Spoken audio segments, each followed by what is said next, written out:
અવશં ભવભીતિ ભેદનમ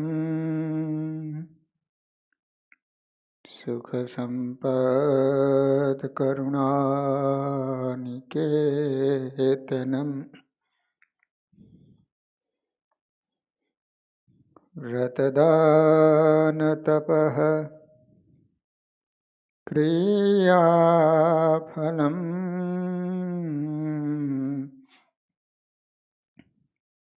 સહજાનંદ ગુરુમ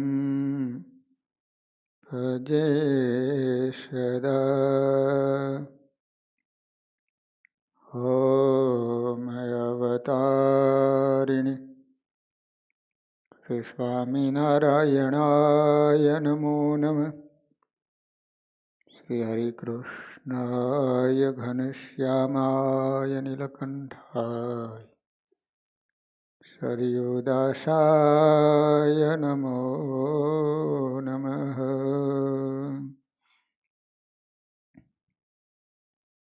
બોલો સ્વામિનારાયણ ભગવાનની જય. શ્રી હરિકૃષ્ણ મહારાજની જય. શ્રી નરનારાયણ દેવની જય. શ્રી લક્ષ્મીનારાયણ દેવની જય. શ્રી રેવતી બળદેવજી મહારાજની જય.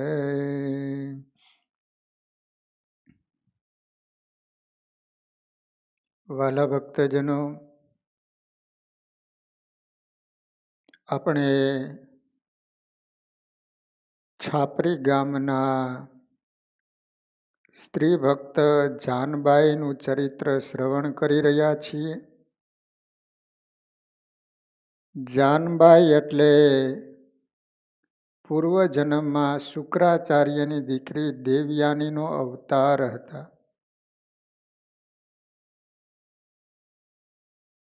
સ્વામિનારાયણ ભગવાનની આજ્ઞાથી બ્રહ્માનંદ સ્વામી છાપરી ગામમાં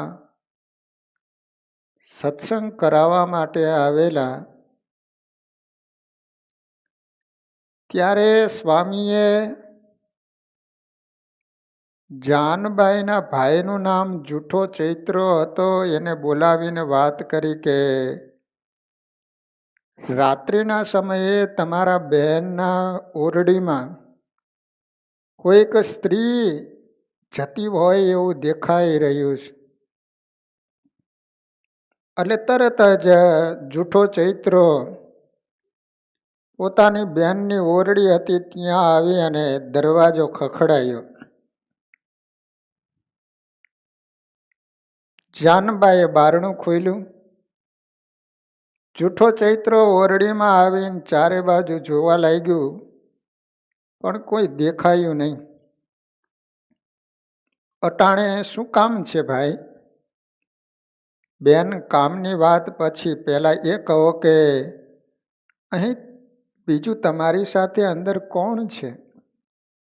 અરે ગાંડા, જોઈ લે, અહીં તો બીજું કોઈ નથી. જૂઠાએ ચારે બાજુ જોયું, પણ કોઈ ન દેખાયું. અરે બેન, મેં સગી આંખે એક સ્ત્રીને અંદર પેસી સાંકળ વાસતા જોઈશ. મેં સગે કાને અંદર થતી વાતચીત અને હસવાનો અવાજ સાંભળ્યો. સાચું કહો, એ બાઈ કોણ છે?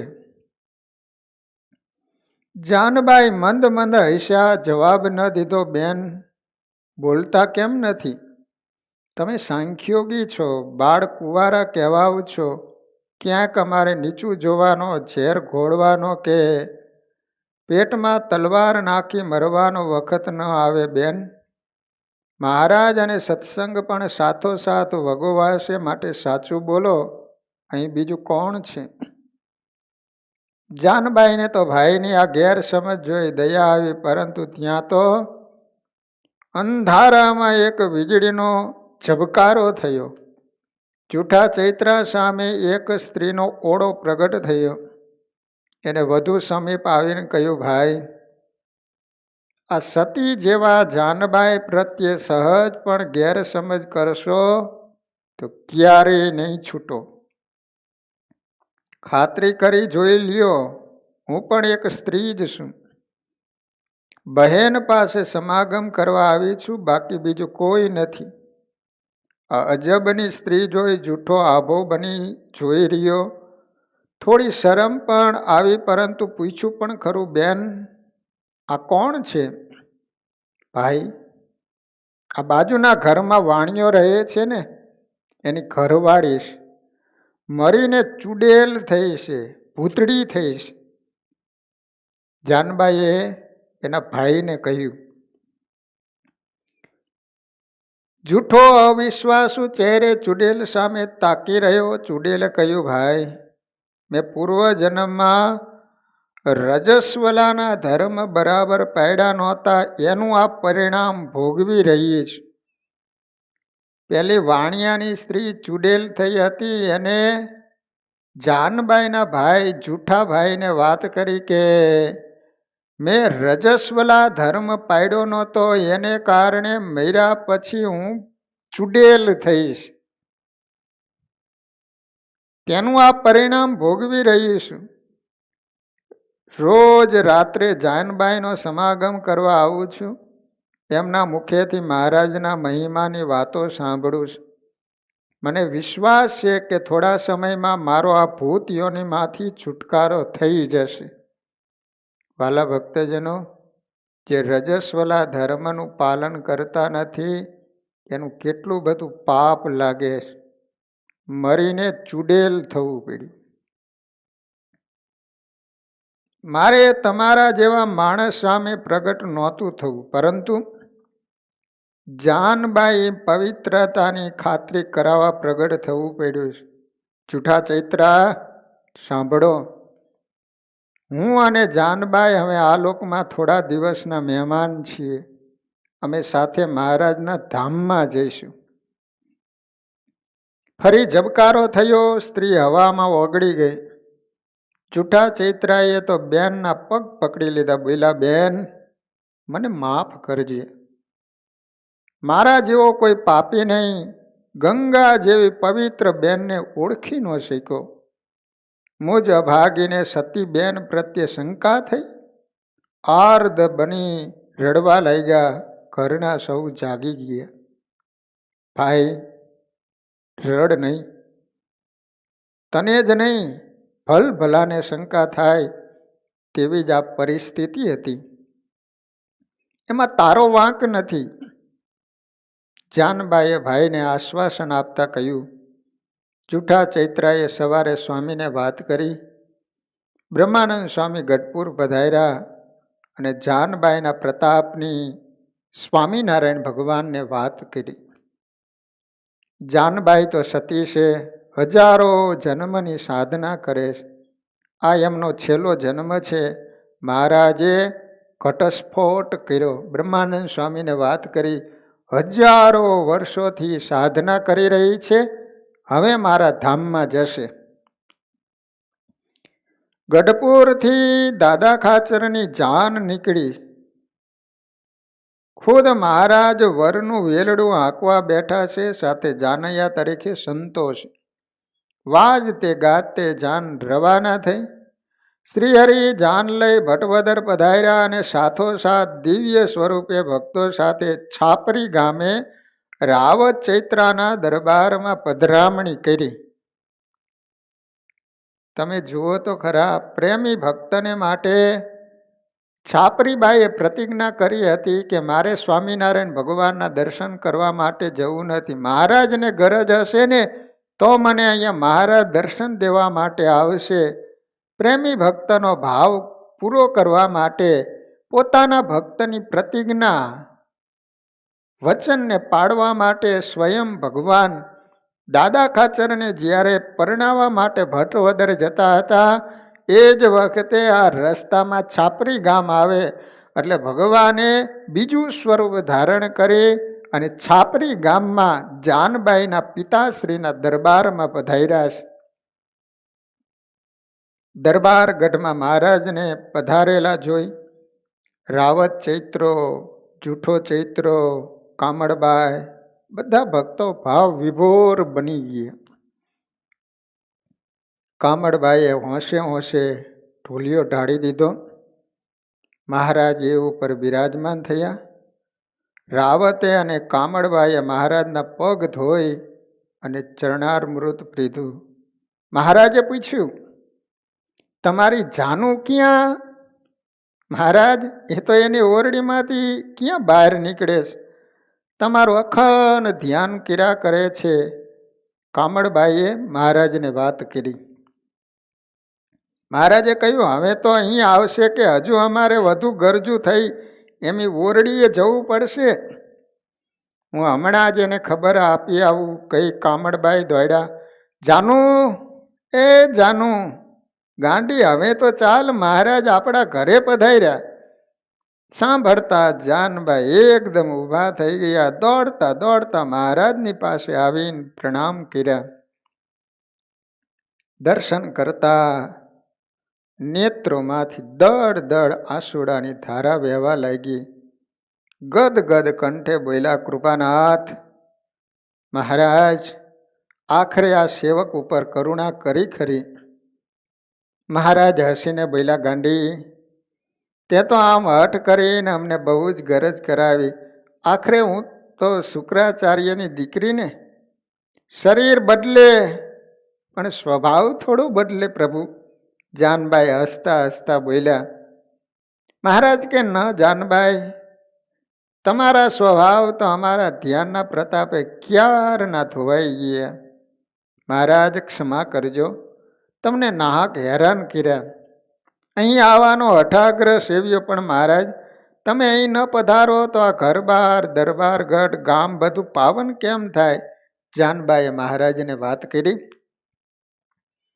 અમે તમારા ભાવને બરાબર જાણીએ છીએ જાનબાઈ, અને એટલો તો અહીંયા આવ્યા છીએ. હવે અમારા આ સંબંધે કરીને તમારા ઘરમાં જે જન્મ છે, અરે કોઈ મહેમાન થઈને અહીંયા આવશે, એ બધાનો ઉદ્ધાર થઈ જશે. મહારાજના આશીર્વચન સાંભળી આર્દ્ર અને દીન ભાવે રડમસ અવાજે જાનબાઈ બોલ્યા, એ તો બધું ઠીક છે, આપણા પ્રતાપથી સર્વેનો ઉદ્ધાર થઈ જશે, પણ હવે મને આમ કેટલા દહાડા રખડાવી છે, કેટલા યુગોથી ભટકું છું. હવે મારો આરો વારો ક્યારે આવશે? અમે પામર જીવ તો સદાય તમારા અપરાધી, વાંક ગુનો હોય તો માફ કરો, પણ હે મહારાજ, હવે દયા કરો મારા ઉપર. જાનું, હવે તમારે વધુ ભટકવું નહીં પડે. 1 મહિના પછી અમે તમને તેડી જઈશું. મહારાજે કોલ દીધો. જાનબાઈને કીધું કે હવે 1 મહિનામાં તમને અક્ષરધામમાં લઈ જઈશ. પણ મહારાજ, હું એકલી નથી, અમે 3 જણીઓ છીએ. મહારાજે પૂછ્યું કે વળી બીજું કોણ 2 છે? જાનબાઈએ કહ્યું, એક હું, બીજી મારી માસીની દીકરી, અને ત્રીજી ચુડેલ વાણિયાની ઘરવાળી. અમારે ત્રણેયને એકી સાથે આપના ધામમાં આવવાની બોલી થઈ છે. તમારી ભૂતળીને પણ ભેગી તમારા ધામમાં તેડી જવીશ. મહારાજ હસતા હસતા બોલ્યા, ભૂતળીને ધામમાં લઈ જવાની તમારા હારે? મહારાજ, મેં એને તમારા મહિમાની ખૂબ વાતો કરીશ. સુપાત્ર જીવ છે, કરુણા કરો તો સારું. જેવી તમારી ઈચ્છા. મહિના પછી ત્રણેયને એક સાથે તેડવા આવીશ. મહારાજે હૈયા ધારણ આપી.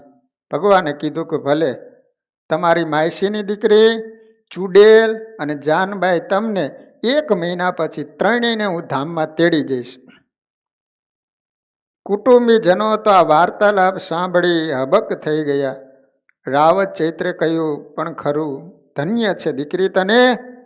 તારા પુણ્યને પ્રતાપે તો અમારું ઘર બાર સર્વસ્વ પાવન થઈ ગયું. બરાબર 1 માસ બાદ મહારાજ જાનબાઈને તેડવા આવ્યા. જાનબાઈ અગાઉથી સૌને જાણ કરી, મહારાજ પધાર્યા છે, અમે ત્રણેય વિમાનમાં બેસી મહારાજના ધામમાં જઈએ છીએ. પ્રગટ પુરુષોત્તમ નારાયણનો દ્રઢ આશરો કરી એ બધાય ભજન કરજો, લ્યો ત્યારે જય સ્વામિનારાયણ. આકાશમાંથી અક્ષર મુક્તોએ પુષ્પવૃષ્ટિ કરે. જાનબાઈ માઇક શરીર છોડી દિવ્ય શરીર ધારણ કરે. સ્વામિનારાયણ ભગવાનની સાથે અક્ષરધામમાં સીધાવ્યા. વાલા ભક્તજનો, આ રીતે છાપરી ગામની અંદર એક સ્વામિનારાયણ ભગવાનના સ્ત્રી ભક્ત ભગવાનને રાજી કરવા માટે કેવું ધ્યાન ભજન કર્યું અને ચૂડેલ અને એની માસીની દીકરીને ભગવાનની વાતો કરી એને પણ ભગવાનના ભગત બનાવી દીધા અને એની સાથે અક્ષરધામમાં મહારાજની સમીપમાં પહોંચી ગયા. તો આ રીતે વાલા ભક્તજનો, પ્રેમી ભક્ત હોય છે એને માટે પરમાત્મા સ્વયં એને મળવા માટે જતા હોય છે, એને દર્શન દેવા માટે જતા હોય છે, એના ભાવ એના સંકલ્પોને પૂરા કરતા હોય છે. તો આ રીતે આપણે ભક્તજનો છાપરી ગામના જાનબાઈનું ચરિત્ર સાંભળ્યું. હવે ત્રીજા સ્ત્રી ભક્તની કથા આવે છે અને એનું નામ છે અમૃતબાઈ. ઉત્તર ગુજરાતનું ગામ. વાલા ભક્તજનો, લાંગણોજ ગામના અમૃતબાઈની સુંદર મજાનું ચરિત્ર આવે છે. સુદામાના પૌવા, વિદુરજીની ભાજી, વિદુરાણીની કેળાની છાલ અને કર્માબાઈનો ખીચડો જેમ પ્રસિદ્ધ છે, એમ સત્સંગ સાહિત્યમાં લાંગણોજ ગામના અમૃતબાઈના બાજરાનો લોટ પ્રસિદ્ધ છે. અમૃતબાઈ મહારાજના અનન્ય ભક્ત હતા. એમના પતિ વ્યવસાય ખેડૂત હતા. ખેતી ખૂબ જ સારી. ગામમાં 5 જણા પૂછે એવું એનું ઘર. પણ બંનેની સાચી જીવન મૂડી તો મહારાજમાં અસાધારણ હેતની હતી. ભક્તોને સુખ દેતા મહારાજ એક દિવસ રોંઢાના સમયે અમૃતબાઈના ગામના પાદરમાંથી પસાર થયા. પાર્ષદ ડુંગરજી ભગત ભેગા હતા. મહારાજને ખ્યાલ આવ્યો કે આ તો અમૃતનું ગામ. એટલે મહારાજ સામે ચાલી અમૃતબાઈને દર્શન દેવા પધાર્યા. મહારાજને જોતા અમૃતબાઈ હરખ ઘેલા થઈ ગયા. રોકાઈ જવા આગ્રહ કર્યો. મહારાજ કહે, અમૃત, તારી નિર્મળ ભક્તિથી અમે રાજી છીએ, પણ આજે ઉતાવળ છે, માટે જવા દે, ફરી કોઈ વખતે આવીશું અને રોકાઈશું. મહારાજ, મારે વાયદાનું વાટી જોવું નથી, આજ તો રોકાઈ જાઓ, અમૃતબાઈએ મહારાજને કીધું. મહારાજ કહે, આ વખતે નહીં. મહારાજની જવાની દ્રઢ મરજી જાણી અમૃતબાઈએ પણ સૂર્યાસ્ત થવાની તૈયારી જોઈ. એટલે પ્રભુને વાડું કરીને પછી જ આગળ જવાનો આગ્રહ કર્યો. શ્રી હરિએ કહ્યું, ના અમૃત, આજે તો તારે ત્યાં જમવા પણ નહીં રોકાઈએ. કહેતા ને શ્રી હરિ તો ચાલતા થઈ ગયા, સાથે ડુંગરજી ભગત પણ ચાલતા થયા. અમૃતબાઈ નિરાશ થઈ ગયા અને નિશાસો નખાઈ ગયો. અરે, કેટલા દિવસે અભાગણીને ત્યાં સૌભાગ્ય ઉદિત થયું. શ્રીજી પધાર્યા પણ સેવાનો લાભ ન સાંપડ્યો. આંખોની કોર જરાક ભીની થઈ ગઈ અને અશ્રુ બિંદુ નીચે સરી પડ્યા. અંતર્યામી પરમાત્માએ નીકળતા નીકળતા અમૃતના અંતરનો નિશાસો સાંભળી લીધો. શ્રી હરિએ રસ્તે ચાલતા વિચાર કર્યો, ના ના ના ના ના, અમૃતને આમ નિરાશ કરીને તો નથી જ જવું. અનંત કોટી જીવોને મુઠ્ઠીમાં બાંધનાર સર્વેશ્વર સર્વથા સ્વતંત્ર હોવા છતાં પ્રેમનું બંધન તોડી શક્યા નહીં. સૂર્ય આથમણી કોરે ડૂબી ગયો. રસ્તામાં વાડી આવી. આંબા, આંબલી અને પીપળના ઘેઘોર વૃક્ષોની ઘટાઓથી શોભતી વાડી શ્રીહરિને ગમી ગઈ. વાડીમાં કામ કરનાર માણસોને મહારાજે પૂછ્યું, ભાઈઓ, આ કોની વાડી છે? કામ કરનારા માણસો ઓળખી ગયા. અરે, આ તો આપણા અમૃતબાઈની. સ્વામિનારાયણ ભગવાન પધાર્યા.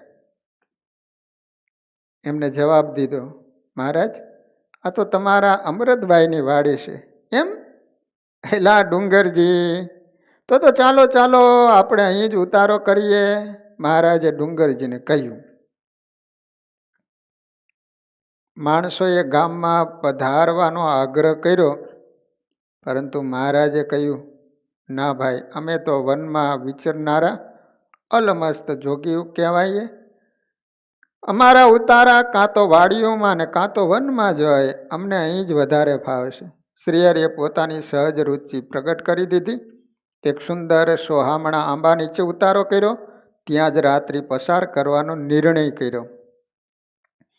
વાડીમાં કામ કરનારા માણસોએ મોડી રાત્રે ઘેર આવી વધામણી આપી, બેન, એ અમૃતબેન, આપણી વાડીએ પ્રભુ પધાર્યા છે અને આંબાના વૃક્ષ નીચે ઉતારા કર્યા છે.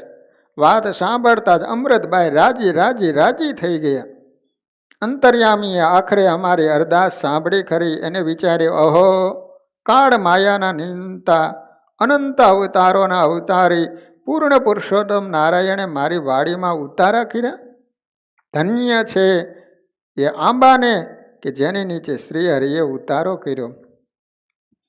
ક્યારે સવાર પડે, ક્યારે વાડીએ જવું, મહારાજના દર્શન કરવું. સુવાનો સમય થયો, તૈયારી કરી, પણ નીંદર ન આવી. વહાલાને મળવા મન અધીરું થઈ રહ્યું. મોહનજીને મળવા રે તલખે છે મારું મન. રાત્રે ન આવે નિંદ્રા, દિવસે ન ભાવે ભોજન. ઝંખે છે મારો જીવડો રે વહાલાનું જોવા વદન. દીઠા વિના દાજે દલડું રે, કેમ કરી કાઢું દન. અમૃતબાઈ વિચારે ચડ્યા છે. સૂર્યોદય પહેલાં શિરામણી લઈ પ્રભુ પાસે પહોંચી જઈશ, પ્રેમથી જમાડીશ અને પછી જ આગળ જવા દઈશ. આમ વિચારતા અને શ્રીહરિને સંભાળતા સંભાળતા મધરાતનો ગજ્જર ભાંગી ગયો. હજુ તો અંધારું હતું. કુકડો ન બોલ્યો ત્યાં તો અમૃતબાઈ ઊભા થયા. સ્નાન કરી થાળ તૈયાર કર્યો. દૂધમાં બનાવેલી સેવ, કૂણી કૂણી રોટલી, પાપડ, દૂધ, દહીં, માખણ, અથાણા, ઘી બધું તૈયાર કરી ટોપલામાં બરાબર ગોઠવ્યું. ત્યાં તો યાદ આવ્યું, અરે, દડી સાકરનો ડબરો તો ભૂલાઈ જાય છે. અંધારે સાકરનો ડબરો ગોતવા લાગ્યા, પણ અંધારામાં ખ્યાલ ન રહ્યો. સાકરને બદલે બાજુમાં પડેલો બાજરાના લોટનો ડબરો હાથમાં આવી ગયો. અમૃતબાઈએ તો ડબરો સુડલામાં ગોઠવી દીધો.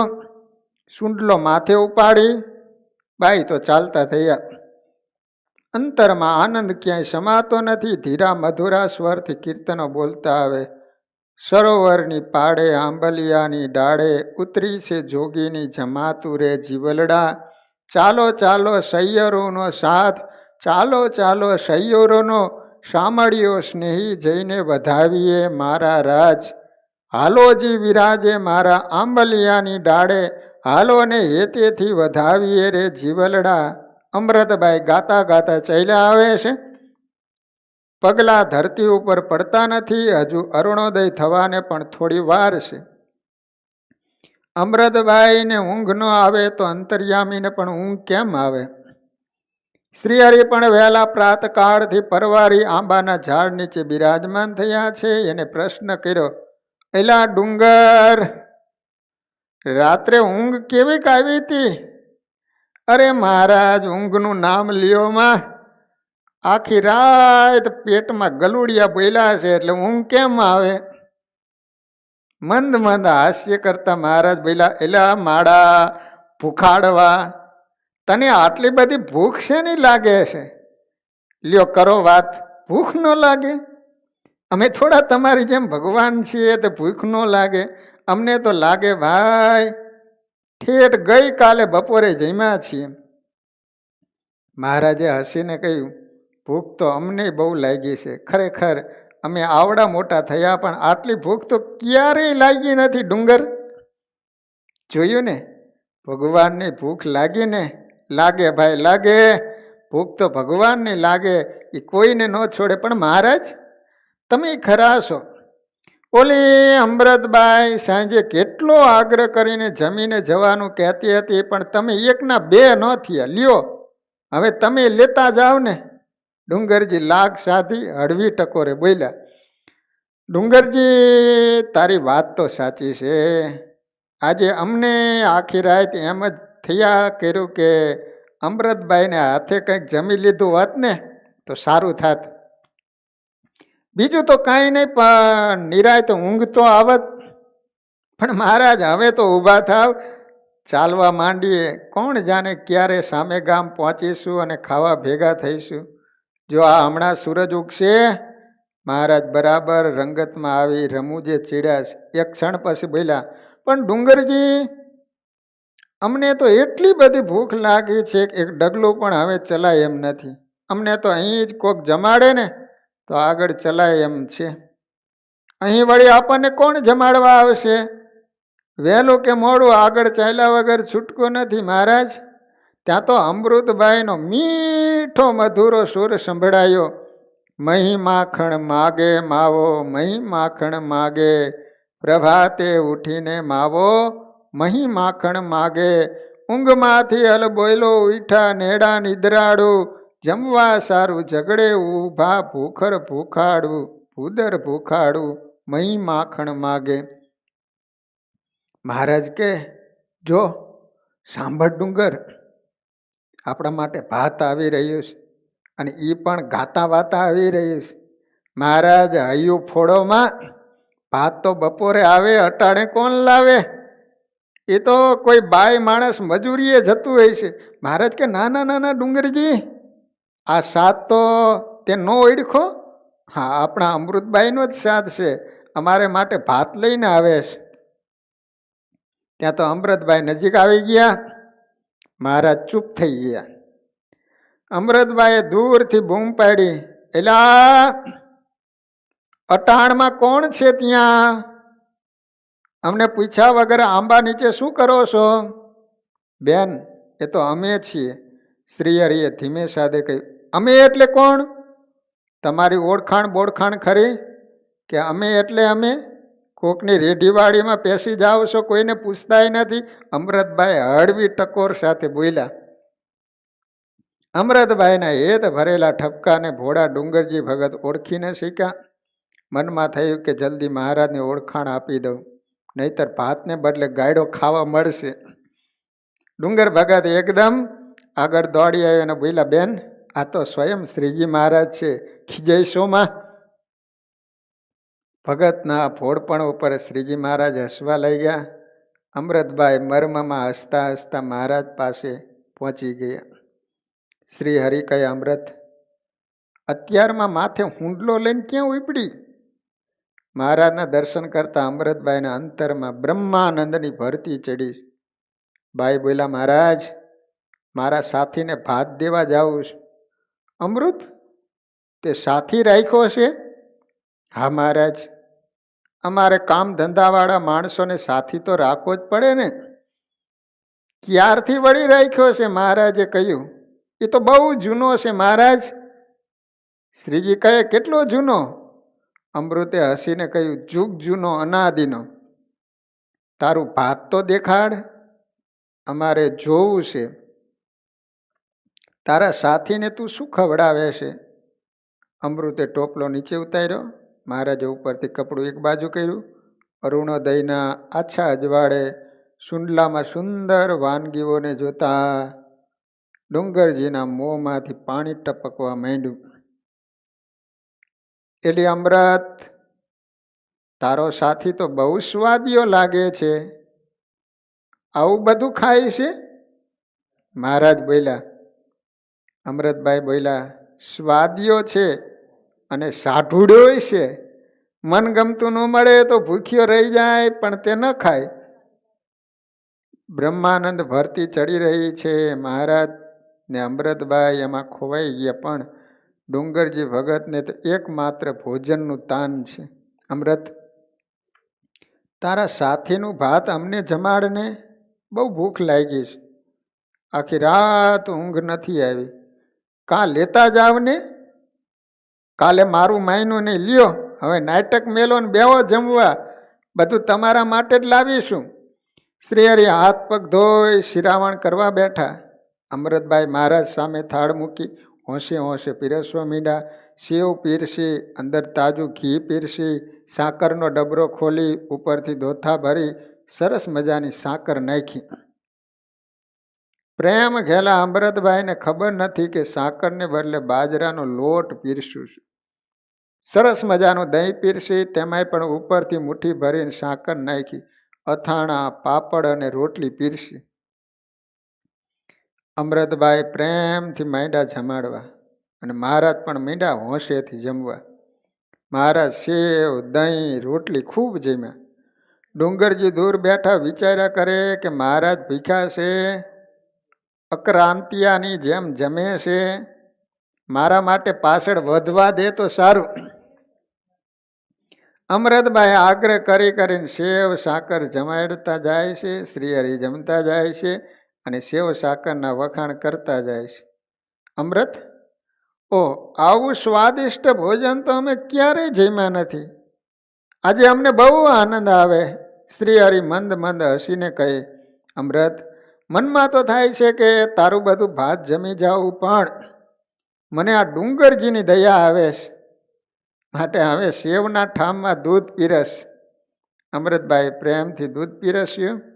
ત્યાં વળી યાદ આવ્યું, દોથો ભરીને પાછી અંદર સાકર નાખવા ગઈ. ત્યાં મહારાજ બોલ્યા, અમૃત, રહેવા દે, તારી સાકર તો આજ ખૂબ જમ્યા. ત્યાં ડુંગર ભગત કે ના ના ના અમૃતબેન, મહારાજ ભલે ના કહે, હજુ દૂધ સાકર વધારે પીરશો. હવે જુઓ મહારાજ, તમારાથી જમાય એટલું જમો, બાકી પ્રસાદી માટે હું બેઠો જ છું ને. અમૃત, હવે બસ, આ પ્રસાદિયા ભગત માટે થોડું રાખવું પડે ને.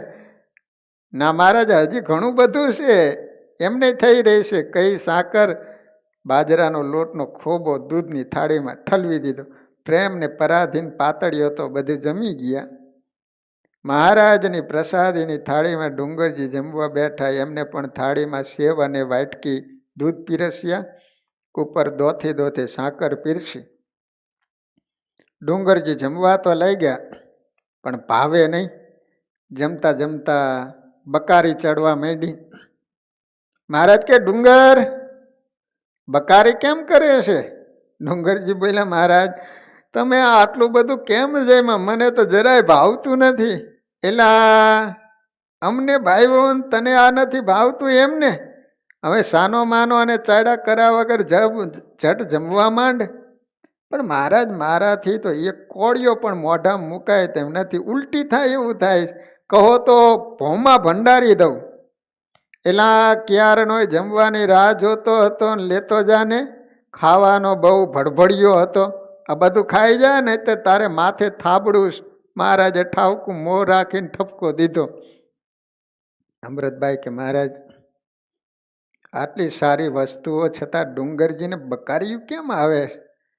એ તો આવે, આ ડુંગરજી તમારા સાથી કરતા વધારે સ્વાદિયો અને સાઢુડો છે, માટે આવા ચાળા કરે છે. મને લાગે છે કે એને સાકર ઓછી પડતી હશે, હજુ એકાદ દોથો નાખ. હસતા હસતા મહારાજ બોલ્યા, લ્યો ભગત, બોલતા કેમ નથી? સાકર વધારે નાખું? કટાણું મોઢું કરીને ડુંગરજી બોલ્યા, એ સ્વાદ તો મારું મન જાણે છે મહારાજ. આ બાઈની રસોઈમાં તો આખા મલકનો સ્વાદ ભર્યો છે. દોથા ભરીને ક્યારની સાકર નાખે, પણ સાકરના ગળપણનું તો ક્યાંય નામ નિશાન દેખાતું નથી. મને તો સેવ, દહીં, દૂધ, માખણ બધામાં કાચા બાજરાના લોટની ગંધ આવે છે. હે? ફાફડા બનેલા. અમૃતભાઈએ સાકરનો ડબલો ખોરીને તપાસ કરી તો ડબરામાં દળેલી સાકરને બદલે બાજરાનો લોટ નીકળી. અમૃતભાઈના હૈયામાં શેરડો પીડ્યો, બળતરા ઉપડી. અરર મહારાજ, મને અભાગણીને અંધારામાં કંઈ સૂઝ્યું નહીં. સાકરને બદલે લોટનો ડબરો આવી ગયો. અરે મહારાજ, મેં તમને સાકરને બદલે દોથા ભરીને કાચો લોટ જમાડ્યો. તમે પ્રભુ કાંઈ ન બોલ્યા. કકડાટ કરતી અમૃત રોઈ પડી. કોણ કહે છે કાચો લોટ છે? આ પેટ ભરા ડુંગરજીને શું ખબર પડે કે લોટમાં તો અમૃત કરતાંય અધકેરો સ્વાદ ભર્યો હતો. આટલી તૃપ્તિ અમને ક્યારેય થઈ નથી. અમૃત, તું એમ માને છે કે અમે સ્વાદ કે ભોજનના ભૂખ્યા છીએ? ના બેન ના, અમે તો ખરી ભાવનાના ભૂખ્યા છીએ. ના મહારાજ, હું કેમ માનું? તમે ગામમાં પધારો, તમને સારી રીતે જમાડ્યા પછી જ જવા દઈશ. ના અમૃત, અમારે હવે ઉતાવળ છે અને હવે તું ગમે એટલી સારી રસોઈ કરીશ તો પણ એમાં અમને તારા બાજરાને સાકર જેવો સ્વાદ નહીં આવે. આટલું બોલી મરમાડું હસી મરમાડો માવ, કોડીલો કાન, લાડીલો લાલ ડુંગરજીને સાથે લઈને ચાલતા થઈ ગયા. ભાવનાના ભૂખ્યા ભગવાને અમૃતબાઈ તો જોતા જ રહ્યા. આ રીતે લાંઘણોજ ગામના અમૃતબાઈ ભાવાવેશમાં આવી ભગવાનને સાકરને બદલે બાજરાનો લોટ આપ્યો, છતાંય પણ એનો ભાવ હતો ને ભગવાન પ્રેમથી જમ્યા. ભગવાન ભાવના ભીખ્યા છે, ભોજનના ભીખ્યા નથી. તો આ રીતે વાલા ભક્તજનો, ત્રીજા સ્ત્રી ભક્ત લાંઘણોજ ગામના અમૃતબાઈનું ચરિત્ર આપણે સાંભળ્યું. હવે ભક્તજનો ચોથા સ્ત્રી ભક્ત આવે છે. સુંદર મજાનું ચરિત્ર પરબ્રહ્મ પુરુષોત્તમ નારાયણને બ્રહ્મચર્ય વ્રત અતિ પ્યારું છે. વેદ અને પુરાણોમાં બ્રહ્મચર્યનો ખૂબ જ મહિમા વર્ણવ્યો છે. પરબ્રહ્મને પામવા અનેક ઋષિ મુનિઓએ આ વ્રત પાડ્યું છે. 4 શનકાદિકોએ સદા ઉર્ધ્વ રહેતા બાલ બ્રહ્મચારી રહી પ્રભુની પ્રસન્નતા મેળવી છે. 9 યોગેશ્વરો સુખદેવજી અને જડ ભરત જેવા અનેક બાલ બ્રહ્મચારીઓ આ દેશમાં થયા છે. અખંડ બ્રહ્મચર્ય વ્રતને પ્રતાપે કરી તો હનુમાનજી જતી અને મહાપરાક્રમી તરીકે જગતમાં પ્રસિદ્ધ થયા છે. ભગવાન સ્વામિનારાયણે ઘોર કળીકાળમાં પોતાના પ્રતાપે કરીને અનેક અખંડ બ્રહ્મચારી ભક્તો બનાવ્યા છે. બ્રહ્મચર્યના વિશુદ્ધ પાલન માટે તેઓએ સરસ મજાની મર્યાદાઓ બાંધી છે. આ રીતે અનેક સ્વામિનારાયણ સંપ્રદાયની અંદર બ્રહ્મચર્યનું પાલન કરી અને ભગવાનનું ભજન કરેલા. સૌરાષ્ટ્રના ઉત્તર છેડાનો જ્યાં અંત આવે વળી કચ્છ અને કાઠિયાવાડને જોડતી સમુદ્રની ખાડી જ્યાંથી શરૂ થાય એવા મચ્છુ કાંઠાના પ્રદેશમાં મચ્છુ નદીના પશ્ચિમ કિનારે એક નાનકડું ગોકળિયું ગામ આવેલું. ગામનું નામ છે પીપળિયા. ગામમાં આશરે 1000 માણસોની વસ્તી છે. સૌ પોતપોતાની જાત અને કુળના રીતિ રિવાજ પ્રમાણે ઉદ્યમ કરીને નિર્વાહ ચલાવે છે.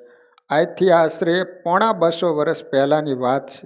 મોરબીની બાજુમાં પીપળિયા નામનું ગામ છે. આ ગામમાં ગણેશભાઈ અને માનબાઈ નામના ભાઈ બહેન રહેતા હતા. ગણેશભાઈ અને બહેનનું નામ હતું માનબાઈ. બંને આત્માઓ પૂર્વજન્મના સંસ્કારી હતા. તેમાંય પણ માનબાઈ તો માનબાઈ નાનપણથી દ્રઢ નિશ્ચય કરેલો કે મેરે તો ગિરધર ગોપાલ દૂસરોનો કોઈ આજીવન નિષ્કામ વ્રત પાડીને પ્રભુ ભજવા. બંને ભાઈ બહેન કોઈ સાચા સદગુરુની શોધમાં હતા, પરંતુ ઘોર કળીકાળમાં સાચા સદગુરુ મળે ક્યાં? ગામના રામ મહોલમાં વૈરાગી બાપુ રામદાસ રહેતા હતા. પીપળિયા ગામનો મહોલ હશે ત્યાં. માનબાઈ એની પાસે ગીતા ભણવા જતા. ગીતાના શ્લોકમાં આવ્યું કે કામ અને ક્રોધ તો નરકના દ્વાર છે. માનબાઈને આ વાત અત્યંત ગમી, પણ કપટી અને વિષયાનંદી રામદાસે ગીતાના ભાવને ગૌણ કરી સંતના મહિમા ઉપર ખૂબ જ ભાર મૂકી પોતાની સેવા કરવા માટે બાઈને આગ્રહ કર્યો. માનબાઈ બાવાના ભાવને પારખી ગયા અને કાયમ માટે બાવા પાસે જવાનું બંધ કર્યું.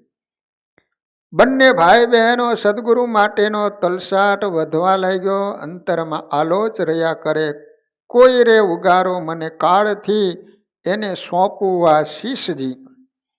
પીપળિયાથી થોડે દૂર ફગાસિયા ગામ છે. ત્યાં એક વયોવૃદ્ધ તપસ્વી વૈરાગી મહાત્મા રહેતા હતા અને સાધુ પણ સાચા ભજનાનંદી હતા. ફગાસિયા ગામની અંદર અને પરગણામાં પ્રસિદ્ધ હતા. તપ અને સંયમપૂર્ણ જીવન હતું. એમને સર્વ સિદ્ધિઓ હાજર છે એમ કહેવાતું છતાં અંતરમાં અભિમાનનો અંશ ન હતો. કોઈ પાસે કોઈ અપેક્ષા નહોતી. દિન દુઃખીની સેવા કરવી, રામનું અખંડ ભજન કરવું અને મુમુક્ષુઓને મોક્ષ પંથનું માર્ગદર્શન આપવું એ જ એનું કાર્ય હતું. ગણેશભાઈ અને માનબાઈ એમની પાસે સત્સંગ માટે જવાનું શરૂ કર્યું. બંને ભાઈ બહેનને સાધુની સાધુતામાં અડગ શ્રદ્ધા બેઠી અને નિષ્કપટ ભાવે સેવા દ્વારા સાધુનું મન જીતી લીધું. પીપળિયા ગામના માનબાઈ અને ગણેશભાઈ બાજુમાં ફગાસિયા ગામ, ત્યાં એ સારા સાધુ હતા ભજનાનંદી. દરરોજ એની પાસે જાય અને સત્સંગ કરે.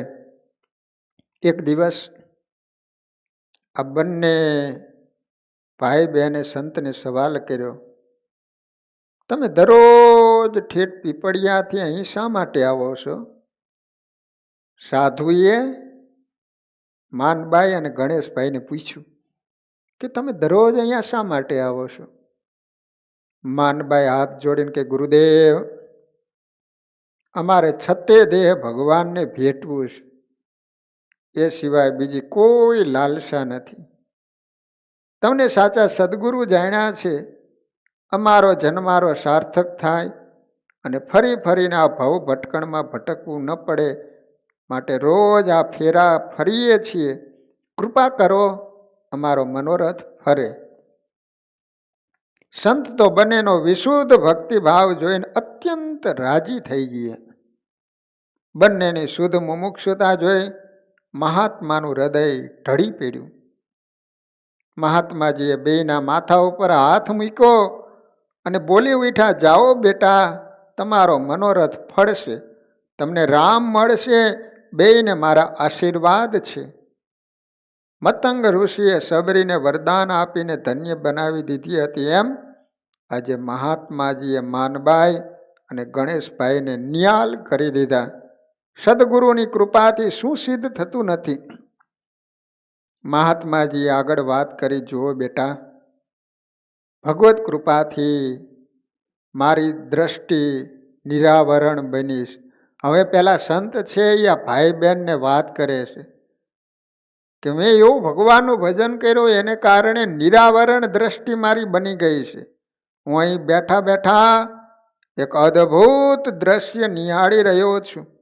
ઘોર કળીકાળમાં કરુણા કરી પ્રભુ પૂર્વ દેશમાં પ્રગટ થયા છે.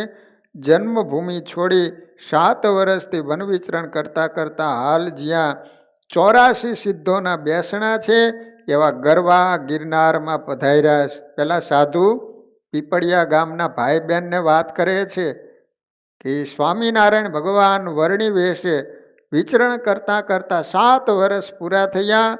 અત્યારે જુનાગઢ પ્રભુ પધાર્યા છે. અત્યારે દત્તાત્રેયની ટૂંકને પાવન કરવા ડુંગરો ચડી રહ્યા છે. વળી જો માનબાઈ, તારા નિષ્કામી વ્રતથી ખેંચાઈને એ ભગવાન એક દિવસ તમને ગોતતા ગોતતા અહીંયા આવે છે. તમારે નહીં જવું પડે, એ ભગવાન સ્વયં તમારા ઘરે આવશે.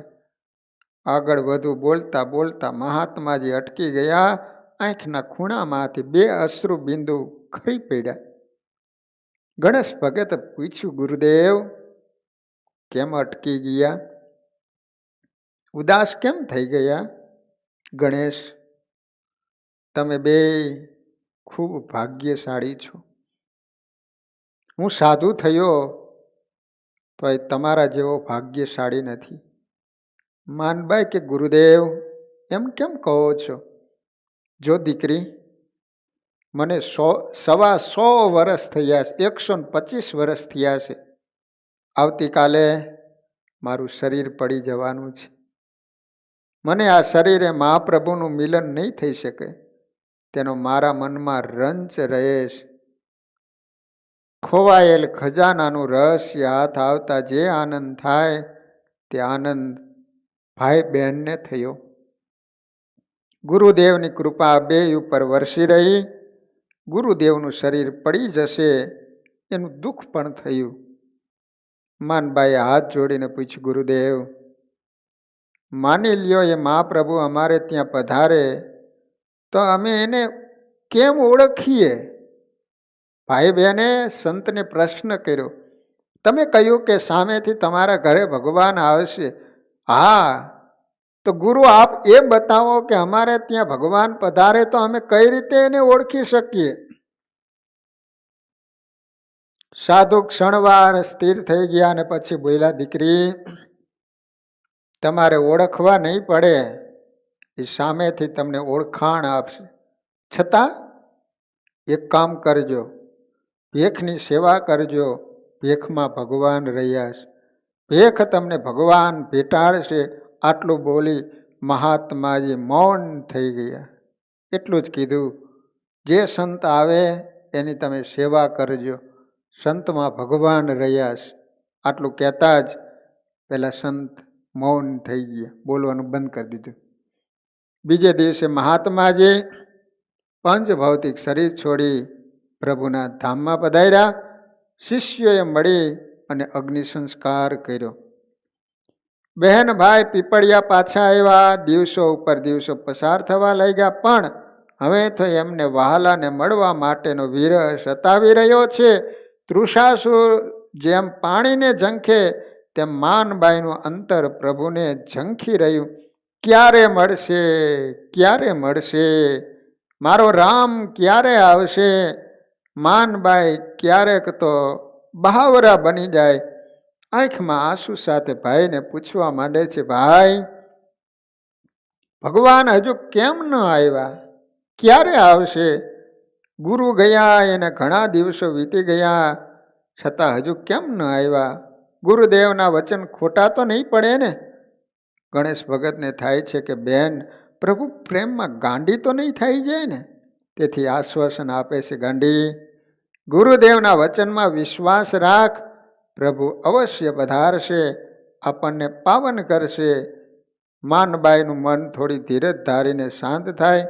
અંતરમાંથી આલાપ ઉઠે છે. સરોવર કાંઠે સબરી બેઠી રટે રામના નામ. એક દિન આવશે સ્વામી મારા અંતરના આરામ. આ રીતે ભક્તજનો પીપળિયા ગામની અંદર માનબાઈ અને ગણેશ ભગત એના બ્રહ્મચર્યના પ્રતાપે સ્વામિનારાયણ ભગવાન એક સંતનું વચન રાખવા માટે સ્વયં પીપળિયા ગામની અંદર પધારશે અને એને કૃતાર્થ કરશે. એ બધી જ સારી કથાઓ આપણે કાલે શ્રવણ કરીશું. અત્યારે કથાનો સમય પૂરો. હરિસ્મરણ સાથે કથાને વિરામ. વાલા ભક્તજનો, કાલે સેટરડે એટલે શનિવારનો દિવસ છે. દર શનિવારે 4 થી 5, 5 થી 6 કહુત ગેમ. તો તમામ ભાઈઓ બહેનો કથા અને કહુત ગેમની અંદર કાલે અવશ્ય લાભ લેજો. મોટી સંખ્યામાં તમામ ભક્તજનો કહુત ગેમની અંદર પણ જોડાજો એવી દરેક હરિભક્તોને વિનંતી. પવિત્ર ધનુર્માસ પણ ચાલી રહ્યો છે. હવે તો થોડાક દિવસો બાકી રહ્યા છે. બની શકે તો વહેલા ઉઠી અને ભગવાનના સાનિધ્યમાં સવારે ભગવાનની ધૂન અને કથા વાર્તાનો લાભ લેવા માટે અચૂક પધારજો. હવે તો જેટલા દિવસો બાકી રહ્યા છે એટલા દિવસો થોડો ખટકો રાખી અને સવારમાં જો આપણે ભગવાનનું ભજન કરીશું તો આપણા ઉપર આપણા ઈષ્ટદેવ સ્વામિનારાયણ ભગવાન, સંતો, ભક્તો રાજી થાય તો આપણો બેડો પાર થઈ જાય. અત્યારે સુંદર મજાની હરિભજનની આપણા હાથમાં તક આવી છે. તો તમામ ભક્તજનો થોડો ખટકો રાખી અને સવારે વહેલા ઉઠી અને 7 વાગે મંદિરમાં બરાબર ધૂન શરૂ થઈ જાય છે. તો બની શકે તો થોડો ખટકો રાખી હવે જેટલા દિવસ ધનુર્માસના બાકી રહ્યા છે